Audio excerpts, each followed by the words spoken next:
ఏ ఎక్కడిది నిన్న తెలంగాణ అంతటా శ్రీరామనవమి సంబురాలే. గుళ్ళను ముద్దుగా షింగారిచ్చి సీతారాముల కళ్యాణం చేసి అన్నదానాలు పెట్టి అటెన్క శోభయాత్రలు తీసిండ్రు కదా, మామూలుగా నడవలేదనుకోరాదుండ్రి. ఈ తాపకు జరిగినంత జోరుగా ఎప్పుడు నడవకుండొచ్చుల్లా. ఇక ఇలా భద్రాచలంలో గీ పండుగ రామయ్య పట్టాభిషేకానికి గవర్నర్ దంపతులు పట్టుబట్టలు తెచ్చిండ్రు. మంత్రులు, లీడర్లు, పెద్ద భక్తులు కూడా చాలా మందే వచ్చిండ్రు పట్టాభిషేకం చూస్తానికి. ముందే ముంగట అంజన్ ఎదుర్కోంగా సార్వభౌమ వాహనం ఎక్కి బంగారు సింహ వాహనం మీదికొచ్చిండ్రు సీతారాములు. అయ్యవార్లు పెద్ద పూజలు చేసి ఒక్కొక్కటి దేవుళ్లకు అలంకరణ చేసిండ్రు. వివరంగా చెప్పుకుంటా రామచంద్రమూర్తికి పచ్చల పథకాన్ని ఇప్పుడు ధరింపజేస్తూ రామదాసు గారు ఈ పథకాన్ని 10,000 వరహాలతో తయారు చేయించారట ఆ రోజుల్లో. ఆ చింతాకు పథకాన్ని అమ్మవారికి ఇప్పుడు తానీషా గారికి ఆనాడు రామలక్ష్మణులు ఇద్దరు వెళ్ళి రామదాసుని జైలు నుంచి విడిపించడానికై ఇలాంటి 6 లక్షల బంగారు నాణాలు ఇచ్చి విడిపించారట. ఆ నాణాల్లో ఒక నాణెం ఇది.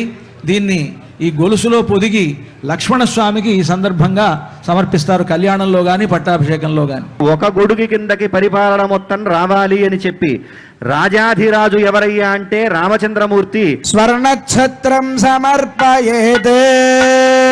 మహనీయులు ఒక యతి ఈశ్వరులైనటువంటి ఉత్తరాది మఠ స్వామివారు సత్యాత్మతీర్థులు అనేటువంటి వారు సమర్పించినటువంటిది. ఇది ఒక 2 ఏళ్ల క్రితం మనకు వారు ప్రత్యేకించి ఈ బంగారు ఖడ్గాన్ని స్వామివారికి సమర్పించారు.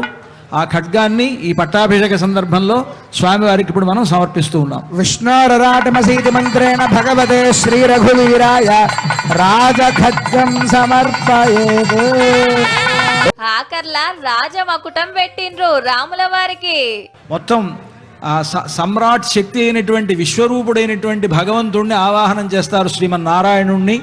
ఆ కిరీటం రామచంద్రమూర్తి శిరస్సు మీద అలంకరింపబడుతుంది. ఓం రాజాధిరాజాయ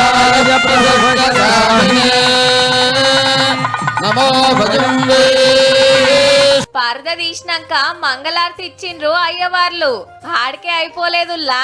తన మెళ్ళలో వేసుకున్నటువంటి ఆ ముత్యాల హారాన్ని తనకు చాలా ప్రియతమురాలైనటువంటి సీతమ్మ వారి మెడలో వేశాడు రామచంద్రమూర్తి. సీతమ్మ వారు కూడా నెమ్మదిగా ఇలా తీసిందిట. అది వాయుపుత్రుడైనటువంటి హనుమంతుల వారి మెడలో సీతమ్మ వారు వేసిందిట. అందరూ భద్రాచలం దాకా పోయి చూడలేరు కాబట్టి మన తీన్మార్ల రామ పట్టాభిషేకం చూపిస్తున్నాం.